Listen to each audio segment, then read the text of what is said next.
welcome. We're back with Greg Cantwell this week. Greg, how long have you been a member here now? So I joined in October of 2021. Okay. I had turned 60. So you were already 60 when you joined? Yeah. So okay. Because I was born on the 6th, so it was pretty close. Okay. But I was ready for a new chapter. And so. Very cool. So starting CrossFit at 60, I'm going to make a post today. I saw one that kind of gave me some inspiration. It was like start over 40, start on a Friday, start in November. Like it was, it was all those things where everyone's like, I'll start on Monday, after the 1st of January. Like it's got to be all these perfect things. And, you started in October, you were 60, Well, and, I think a lot of what I've done brought me to that place, right? I think I've done almost most of the sports that you can play. And, but we can get through that. Were you coming from like the triathlon world right before CrossFit? Is that what you did? I did the Ironman in 2012. Okay. I had set a goal for myself. At 50, I wanted to be able to do that. And so I did that, and then the time between 2012 and 2021, was a transition point. And it was funny, if I step back, looking at how to train for that, I had always swam. I've always run.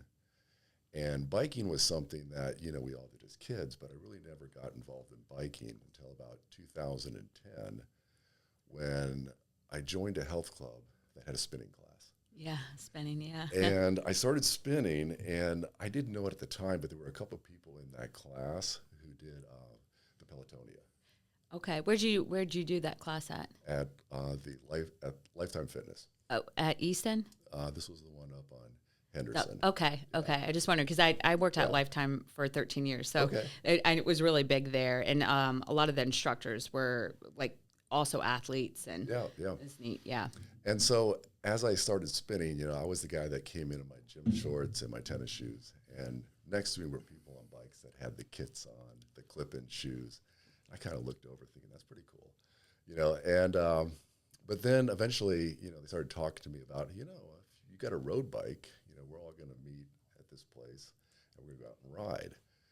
And so I started doing that, and over the next few years, I got into biking to the point where we were doing the century rides, and that kind of stuff. And I thought, well, okay, this is kind of fun. And if I step way back, when I was a kid, there was a show on called The Wide World of Sports. Yep. Which was probably before your time. If you guys were born in the 80s. Yeah. I remember it. Okay. Yeah. I only got one. It was still on when we were little. Okay. Yeah, I got NBC, so if it wasn't on NBC, I'm kind of ignorant to it. They always showed though the Ironman from Kona, right? And as a kid, I used to watch that and think, wow, how can people do that, right? But after I started biking, I said to myself, well, God, I can ride the bike 100 miles, and I can run the 26 miles. That's not a problem. How long does that take you, the 100-mile bike? Just curious. I'm trying to remember when we did the Pelotonia. Well, I mean, I finished the 112 in the Ironman in a little over 6 hours. We tried to scale it for like the 18 to 20 miles an hour. But on some of those other rides, it was more fun. You'd ride with a group of people. Yeah. Have fun. But then I started thinking, I could probably do an Ironman now because I've got the biking. And so then I went to the store and I bought a book, 1 year to an Ironman. And I bought it just to kind of look at how you should train. And I kind of read through it and I said, well, okay, I can probably do close to that. But in the year stepping up before that race, we did, there was a ride called Tosser. Yeah, right? yeah. I have a friend growing up that I think her and her mom would do that. Yeah, so you ride from Columbus to Portsmouth. Yeah. Right, and we have friends that live down there, and so the group that I would ride with, the year before the Ironman, we rode down there, had lunch at our friends, and then rode back the same day. So we put in 242 miles in one day. So I was feeling good about the biking. I said, okay, that's going to work. And Then I did half of an Ironman. So I got that out of the way. I said, well, that's not bad. And then I signed up for the Ironman in Louisville in August, not thinking how hot it is in Louisville in August. So I started going to the yoga sessions that were the hot yogas. The Bikram, yeah, and the there was 90, one on yeah. there was one down on 3rd Street. Yep. Yes. Yeah, we used to go. You sit there for an hour and a half and just sweat. Yep. And so I started doing that. I started going to Lifetime, and they would have classes that ran from 8 in the morning until like 2 or 3. And I would sit there and try to do class after class after class, just thinking, I've got to be able to exercise. Get your body used to for, 10 to 15 hours. And so that approach wasn't in the book, right? The book was swim this much, run this much. But, I got to the event, and I was able to finish, and I hit, all the times that I wanted to. And it was funny, I think so the Ironman was the 26th of August. The Pelotonia was 2 weeks before. And the guys that I rode with, they said, well, you're going to do the race, right? And I go, well, I got the Ironman in two weeks. And they go, it's your taper now. And so, but when we got out of that, I finished, I didn't see myself doing more of them, right? I was kind of like, what's next? It wasn't like a sport you wanted to just like settle into and compete. You wanted to check that box. Yes. And yep. Yeah. And so, so I was trying to find out, so what can I do now? But if we can let's step back all the way to day one, right? At about 1.5 years old or 1 year old, I was in my crib doing pull-ups on the bar. I was able to get up on the bar and fall out of the crib and break my leg. And so that was my introduction into sports. And your parents deemed you an athlete. Yes, they said, well, he got out of the crib. And but my first real experience that I think has really shaped a lot of my life was I was a kid in Texas. So if you're in Texas, there's a sport that everyone plays. And my father had played football in college. And so when you're 9 years old, you play football. And it's not just football, it is real football. I mean, we had coaches for the backfield, we had coaches for the receivers, line coaches, defensive coaches. And when you signed up, you had to go in and meet with the coaches and tell them why you wanted to play. And it wasn't like they said you can't play, but they wanted you to, go in there. Yeah. And the thing that I learned from that experience, I was in fun football, they called it, for 3 years in Texas, is that it taught you to do hard things, right? I mean, our coach told us, he goes, at the level you're playing, talent's not going to win the game. Conditioning is going to win the game, and listening to me, you're going to win. And, I think if you take that mindset into your life, it really does help out. But one of the fun drills that we used to do, and it was called the suicide line, right? You get 2 lines, and you'd be about 10 yards apart. And the coach would be right there, and he would look at both people in the line and throw the ball to one of them. If you caught the ball, you were done. But you'd have to run towards the other guy. If he tackled you, that guy was done. If you missed the ball, you went to the back of the line. If the guy missed the tackle, he went to the back of the line. And just sitting there, wondering if you're going to have to catch it, or you're going to have to or if you're going to tackle the guy. I mean, there was a lot of stress there, but you learned, first of all, catch it. Okay, I got it. Now run at him. But so anyway, we did that, and then my father took a transfer to Cincinnati, and we got there, and I was in the 6th grade. I was really tall and hadn't put on a lot of weight, and so. Do you have any siblings? I have 3. My sister was always joking around that she was the athlete of the family, and she really was. I mean, she was so good at anything she did.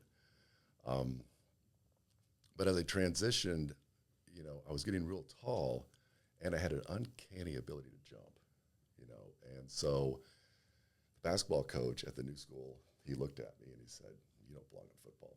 He goes, "You come here." And I was like, "Well, I've never played before." And he showed me a highlight reel of Dr. J. I don't know if you know who he was. Absolutely. Right? Flying through the air. And he goes, "You can do that." And I was hooked. I mean, you know, we trained hard. And in the 8th grade, I mean, I could dunk. And so that kind of, it got me through up until college. Like I told you, I was 6'6", but I was a center.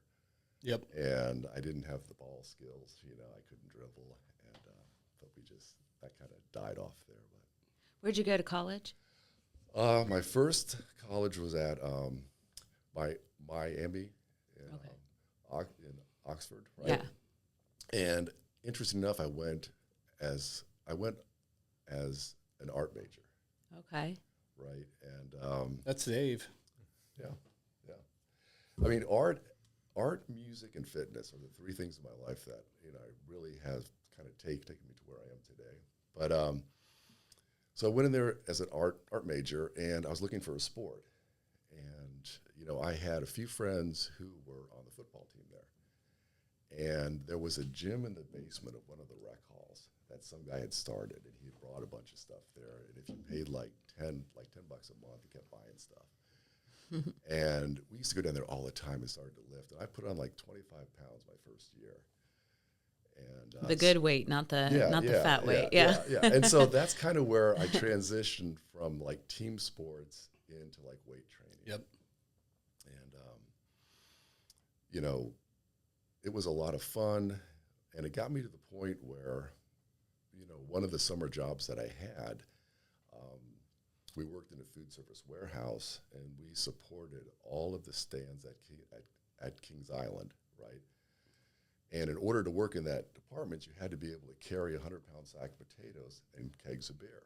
And because of the weight training, then I could do that. One of the benefits was you also got to work security at all the concerts that they had, right? And so the concerts were probably from 79 to 84, right? So you got a lot of bands who were up and coming and a lot of bands who were on their way down, all came in. And so we would bring them all of the food and drinks backstage. You got to meet them. And then, like during the show, you got to stand up in front of the stage and keep. That's awesome. Yeah. And so one of the funniest ones, though, is, let's see, Joan Jett. Right, so she was there, and she ordered all the stuff for the band, and we brought all the stuff backstage, and then we were getting ready to leave, and she goes, "Does anybody have a baseball gloves?" Because she's a huge fan, and she said, "Because I love to play catch before I get on stage." And I'm sitting there, I go, "Well, my dad has a softball team. I play in a softball team. I've got a whole car full of gloves." And so I said, "I've got some," and so I went out to the parking lot. I brought some gloves and some balls back. And her and her team, or her and her band, were out there throwing, and I'm just watching. And she goes, "Well, get a glove on." And so I said, but, you know, that was before we had phones that take pictures. Yeah. But so pretty cool. That's a great story. You know, but again, it's that whole thing of fitness and music, you know, all kinds of wines together and stuff. Yeah. So would you end up, what was your major then in the end? Would you? I switched to business. Okay. Because my dad said, you know, it's tough to make, you know, it's hard to make a living with art. And what I found out, though, is when I got out of school with a business degree, it was hard to make a living with a business degree, too, right? And what do you do now? I don't know that I've ever asked you. So I work in IT. Okay. And we write applications in the cloud. Okay. So, again, I get out of college and I go home and I need to have a job. And my dad goes, "Hey, there's a really nice health club right down the street that, you know, you can go and apply for." And so I said, "Well, I'll go over there." You know, at that point, I looked the part because, you know, we had been weight training for the whole 4 years. And so I got a job at the front desk. And then I had so much fun. I asked the guy, "Can you hire my friend too?" Because he wanted a job too. And so we managed the front desk. And that health club was crazy. I mean, there were people. What was the name of it? It was the Scandinavian Health and Racket Club. Okay. And that was in Cincinnati? Yeah. Okay. Yeah. And I mean, it had everything. It had the aerobics. It had a whole spa area with pools. It had racquetball. It had all the weight training. Racquetball was really big back in the day. Huge. I worked at a few of the first gyms I worked at. Yeah. Racquetball was like the foundation. It's funny now. It's came back in another form. Yeah, I mean, the pickleball essentially. Yeah. It's more like friendly. Yeah. And so as we worked the front desk, we got to know all the people that would come in and out. And the guy that ran the club said, you guys would make perfect people to sell. So he transitioned us into not only working the front desk, but also when a person came in, we'd take them around the gym. We try to sell them, the gold. There was a gold, a silver, and a bronze, right? We try to sell that to them. And the things they taught us on how to sell, it was amazing. I mean, you could really pretty much sell a membership to anybody. And they told you, or they trained you on how to do that, right? Like if someone like you guys came into the gym, right? You would know that you guys are in shape, and you're probably here because you're new to town and you're looking for a gym, or you might want to, do something that your gym doesn't provide, right? So you'd talk to them and you'd get that kind of information out of them. But then at the end of the day, everybody wants a deal. Yeah. Yep. And you always had a deal in your back pocket. Yeah. Right? Or if someone came in who you could tell it doesn't work out, there was a whole different approach to that. Yeah. But just learning that skill set has helped so much in the other jobs that I've had. You understand, what motivates the person. Yeah. And, how you can work with the person. Yeah. Mm-hmm. And so along that line, we were there at the front desk on December 31st, 1984 it was. And in walks this young girl. And we're getting ready to close, and the guy comes down who ran the club. He goes, "Greg, you've got to take her through, we all wanted to get out because we wanted to go to the park parties." And I go, "Okay, fine, I'll do that." And so I took her through the club, and, she then goes, "Well, I need to think about it." And it was late, so we didn't want to try to hard sell her. And so she left, and then a week later she came back, and she joined. And the manager came down, and he goes, "Hey, that person that you showed around, she's back, she joined, so you get the sale." I go, "That's great." And he goes, "Well, she's here too, so you need to take her through." And it turned out to be Kelly. I knew where this was going. I wasn't going to say anything. I knew this was going to be. Yeah. Which now, did you guys meet? That's that kind similarly. Yeah. I joined his gym. Okay. Yeah. Okay. Yeah. So Greg, Kate and I met fairly similarly. She had, I think she had joined our old Rogue gym. So this is like 2 locations ago. And her and her ex-boyfriend were going to join together, and we broke up the Thursday before Elements on Monday. And they both showed up. I was like, no way is this guy going to show up. I'm way more into fitness than he is. So they both did join. I hadn't.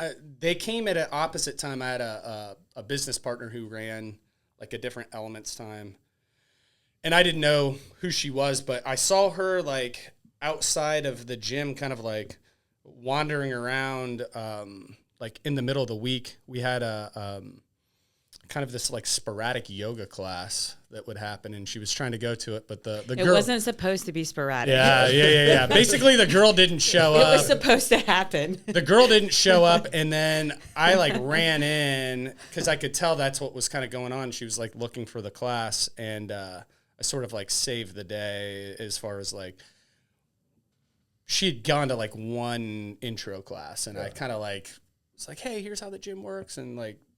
You did a good job because I wasn't mad, and then you got me to just sign up for the membership there. Yeah, I signed her up. I don't know how I wasn't pissed because I signed her up for the gym. Yeah. And normally I'd be pretty pissed. So. And then she came Friday.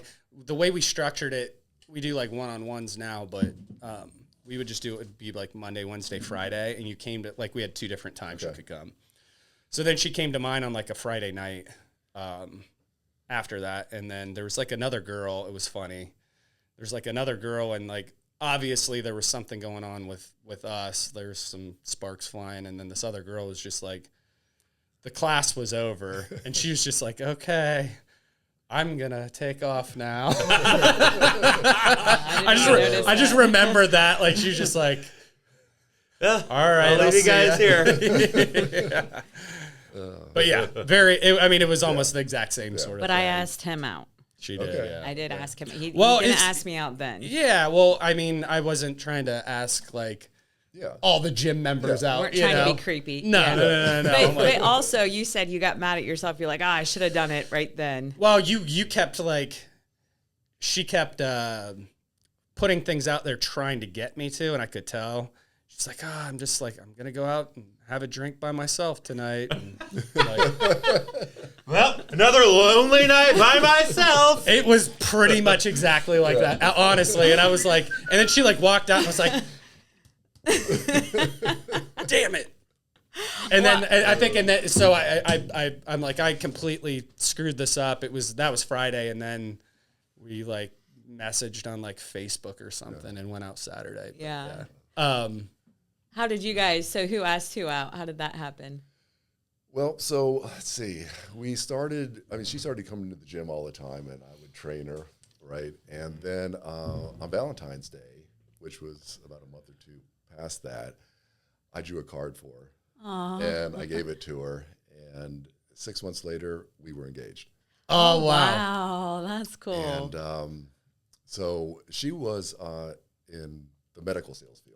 Right? Okay. She was extremely successful, and she had been transferred from Charlotte, North Carolina to Cincinnati. And that was probably like a newer profession at that time. So was. what year was that then? This would have been 80, 84, 85. Okay. So you would have been what, 20? I was 24, she was 26. Okay. Yeah. Okay. Yeah. And then she got transferred to Columbus. Now, at the same time, the guy that ran the spa that I worked at, they were going to open up a Bally's in Vegas. And he wanted Scott and myself to go out there to do it. And Sounds like a fun job for a 24-year-old. well, yeah. And so I remember having the conversation with Kelly. She goes, well, let's weigh the two choices. You know, you and Scott can go to Vegas. I'll go to Columbus. I'm like, okay. So Yeah. we ended up going to Columbus, and Did Scott go to Vegas? Scott actually went to the West Coast and became a very successful model.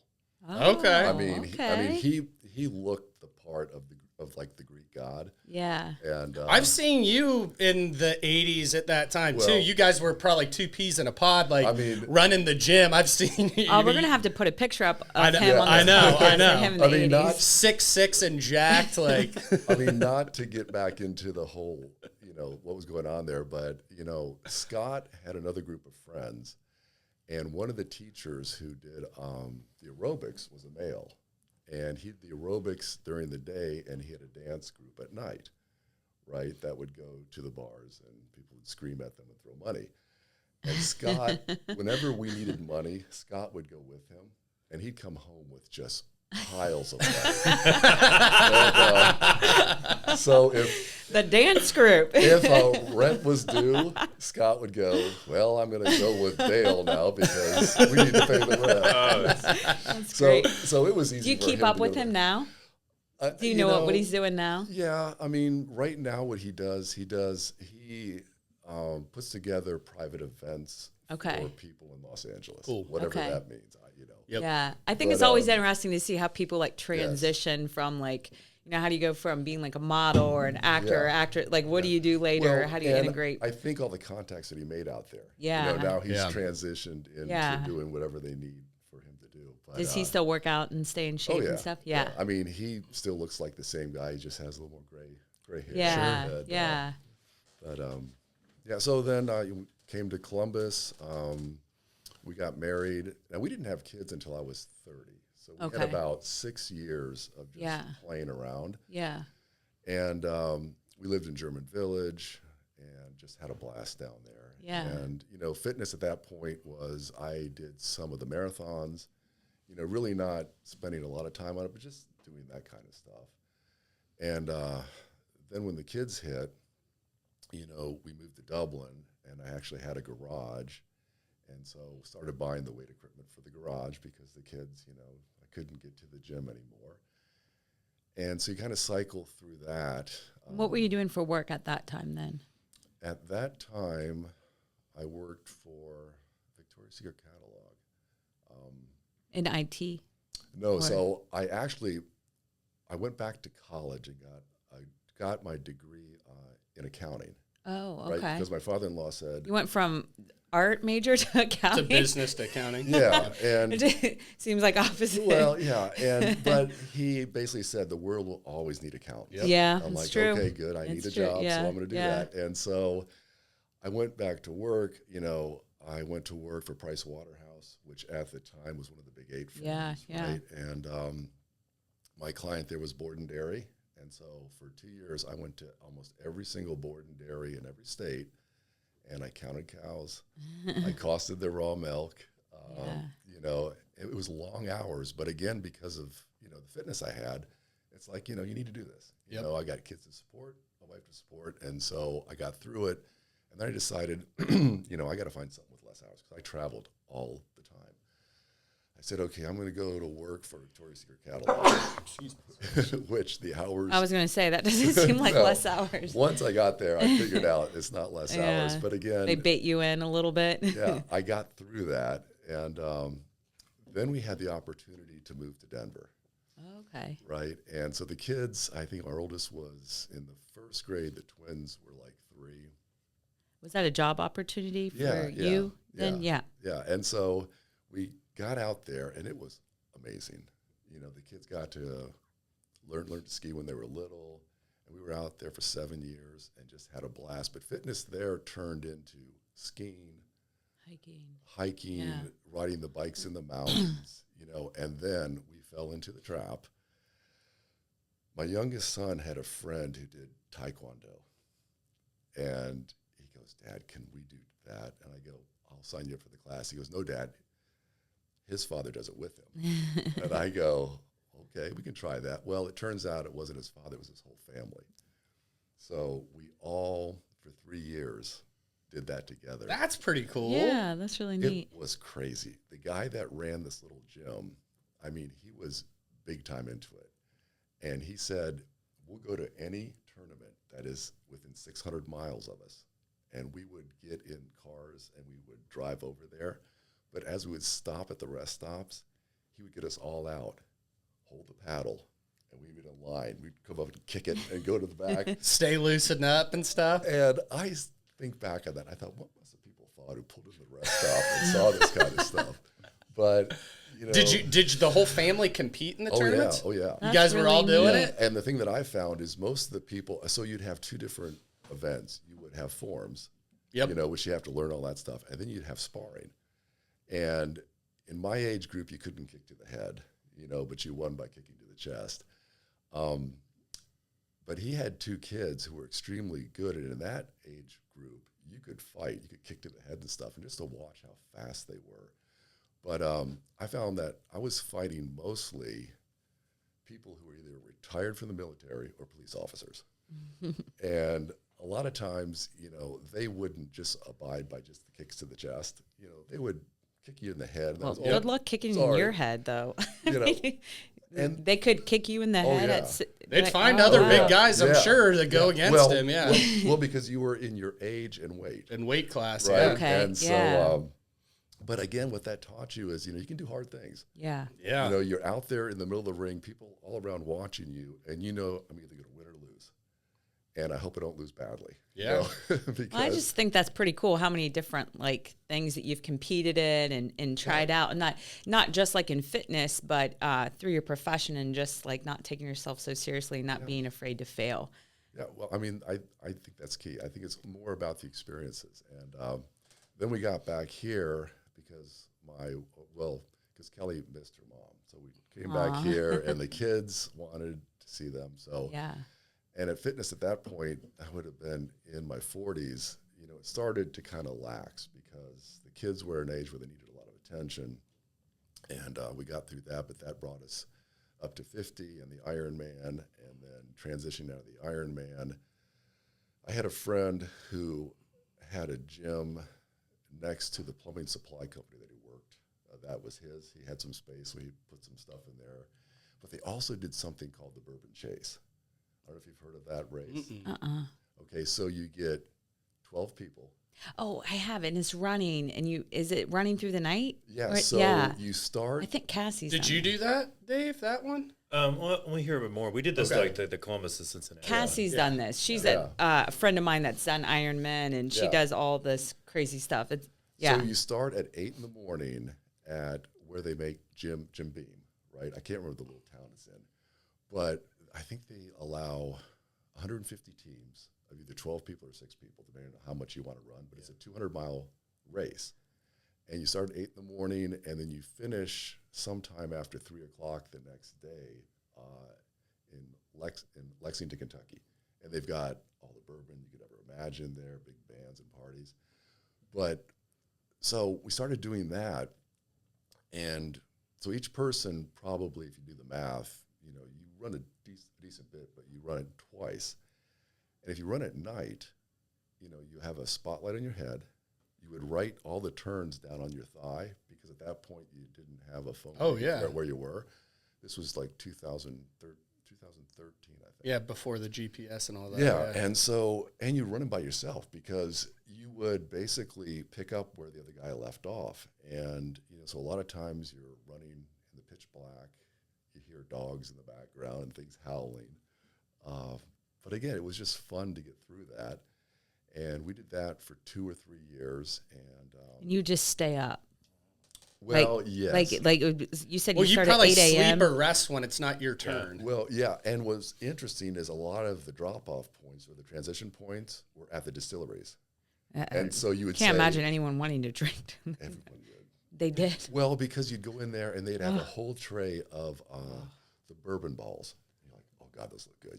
Oh, okay, those I get a little bit, yeah.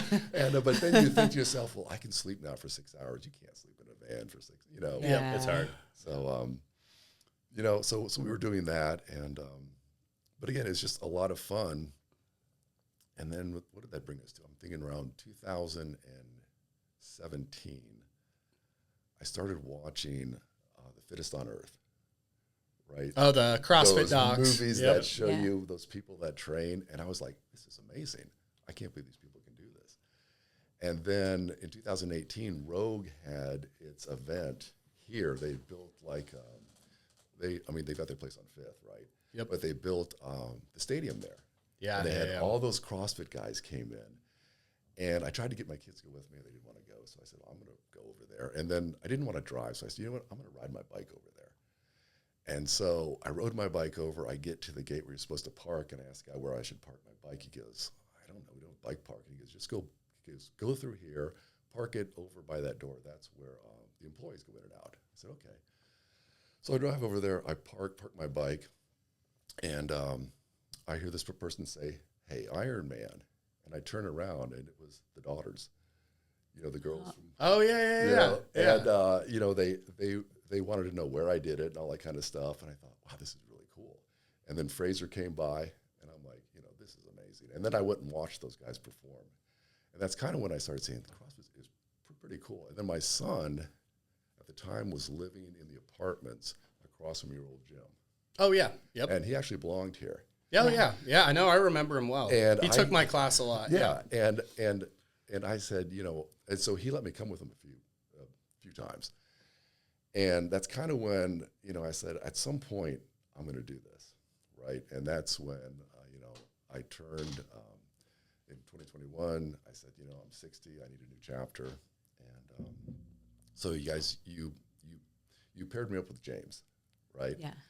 And when we got done the last time, he turned to me and said, now you should join, but don't be the old guy in the back of the gym. He goes, get to the front of the class. Have fun. I like that advice. That's and- really good. Yeah. Nice, yeah. And so I was leaving the gym, and I walked out the door, and a person who I'd seen in the gym, who had belonged here for a long time, I could tell, said, hey, I hope you join. And I thought to myself, well, of course I'm going to join, And so that's how it got started. But then Kelly, if you see me in the gym, you probably see Kelly, right? Yep. Kelly, like I said, she was in business. She had a passion for business. She wanted to run every single event she could. I mean, she was involved in all the events at the kids' school. I mean, she was the kind of person who, if she saw a homeless person on the street and they wanted money, she would go up and talk to them. By the time they were done, they would hug each other, which drove her mother insane because, but she, I mean, that was just her, but she always Huge heart. Yeah. Yeah. But she always did the fitness, but never committed. And I said, Kelly, we're getting to the age where fitness needs to be important. I said, why don't you come to this gym? I said, they've got a thing called the Body Biz. And I said, I guarantee if you go through that, it's going to change the way you approach this. And so she did, and she paired up with you, Kate. And I can remember her. I would bring her up in the morning, the oatmeal made with that special milk that you the recommended. Fairlife, yeah. Yeah. And she would sit there and she'd eat it, but she did. She got to her fitness goals. She did great. And she trained with Arlie for a while, I think. Yeah. Just to get her used to like the weight training and that sort of thing. Yep. And in the back of my mind, I kept thinking, I'm not going to be that old guy in the back of the class because Kelly will be in here making friends with everybody, And so the first year she did that, and she really enjoyed it. And then she's had some health things come up, right? And through the transition, the two things that she has kept a focus on is fitness and music. The two things that she loves. You guys go to a lot of We've concerts, seen don't so you? many concerts. Yep. So many So concerts. neat. Yeah, she always tells me when you guys are heading. It'd probably be really easy to not keep participating and those are two things you love too. Yeah. And, when the doctors explained to us what she was going through, they told us there's no treatment, there's no cure, take her home and keep her safe. Oh, kind of like border up. Yeah. Well, and I'm like, okay, well, but then we went to some other doctors and they said, to the extent you can, you need to make sure the frontal lobe is still training, meaning she needs to have physical activity. Yeah. She needs to, to interact with people. And the longer you do that, the longer you can prolong she will this have a a life that she enjoys. Yeah. Right? And so through this gym, through the work that you guys do, she can't wait to get here. She gets up and she gets herself all dressed up and all excited to come to class. Yeah. And the people here are amazing. Most I think know about her. Yeah. And, she doesn't, talk a lot now. Yeah. And how long has this been since So the diagnosis was December of 23. Okay. And, okay. So you're coming up on 2 years. And they said that, that folks deal with this, up to 3 to 10 years, right? Because eventually the frontal lobe controls. No, you're good. Keep going. going. Yeah. So, the frontal lobe is responsible for your personality, for your motor skills, and for your executive function, right? And as that starts to go, you'll notice changes. And the big change with Kelly was the personality. She started focusing less on other people and just, it's almost like all the stress is gone from her life now. She's happy. Like I said, she loves to train. She loves to dance and go to shows, but she's losing her ability to communicate. And what she's trying to do now is, she does that through touch. Mm-hmm. Like, she'll come up and she'll do this, meaning she wants to play patty cake. It's her way of just trying to keep a connection. Yeah. Yep. Yeah. And they said this is what's going to occur. And they said it's important that, she still wants to do this. Yeah. But again, the gym here has been great. And has this, like when you go back for doctor's appointments, do they feel like it's slowed maybe down the normal progression, or is there a way to tell that? So we go like every six months, and they give her a series of tests, and like she does better on some of the tests than I do because I try to take them in my head. Yeah. You know, but so they measure that, but they've only done one scan of the frontal lobe. But based on that scan, you know, they said that it was smaller than it should be. Okay. Now I don't know if you guys realize this, but there's an actor, Bruce Willis. Yeah. He has the same thing. Yeah. Okay. Oh, it does. Okay. But it's the what same thing. affected him first was his speech and his motor skills. So those are the two that, you know. Yeah. So Yeah. again, you know, they don't know what causes it. They don't know how to treat it. But they say it affects people between the ages of 40 and 65. Okay. And that if you have it, chances are you've had it for a number of years before it starts to show itself. Gotcha. Okay. Yeah. Okay. Oh, I mean, we think it's just really, really cool. You guys keep coming in and everything that you do. And we love seeing you at every function. You guys show up to every function we have. Yep. It's really neat. And she's good for about an hour. Yeah, you know? yeah. And she then goes, okay, can we go home? Right? I mean, it's no more long goodbyes. It's like we're done. Yeah. We get back to the concerts. One thing that was really cool, the first concert I ever saw was in Cincinnati in '79, AC/DC, right? And this past year, we got to see AC/DC again.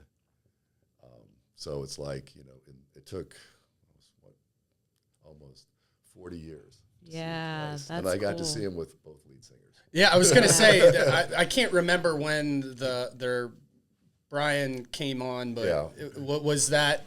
So we saw him. He was there, I think, August of '79 is when we saw him. And Bon Scott, he died in 1980. Okay, I knew it was close to that time. Yeah, That's pretty cool. Yeah, I saw they were coming into town because your mom always asked to listen to AC/DC in the workout, and I'm like, maybe we should try to take your parents.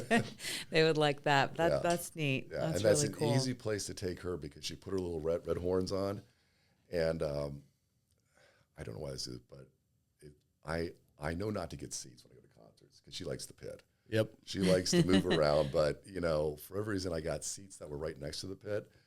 We get in there, the music starts. She looks at me and she says her famous line, "I need to go to the bathroom," which tells me she's leaving. And she took off, and you know, I kind of watched her. She was doing that. As we left the stadium, all of the sheriffs who were there all waved goodbye to her. So she had gone up, and you know, so that's awesome. Cool. Well, she lights up a room for sure. Well, Greg, we're running out of time, dude. We could go like Joe Rogan style with you. We might have to do this one again with you. This was awesome. Well, I mean, I still have a lot more. But No, I know. That's why I'm like, We'll get into this the has been concert really series. easy. Where I'm like, man, I wish we had a couple hours to just. You have again. I was kind of talking to Greg before. I love talking to people who oftentimes are over 40 because like there's more chapters in the book. You know, if you're 23 and you know we're chatting, You've evolved and how to like recreate yourself. Yeah, you don't have. Fitness We get through the book pretty quick. Yeah. You know, and you have a lot of cool experience and stuff, and this is really fun. the only thing I wish the older me would have told the younger me is work on your mobility. Because that's the number one thing that I'm finding. Go back to the Bikram. Well, you know, we've got there's moto yoga right around here. That's like semi-heated. It's not the extreme, you know, but yeah. Well, Greg, thanks for coming on, man. Oh, sure. Thank you. Appreciate it. Thank you.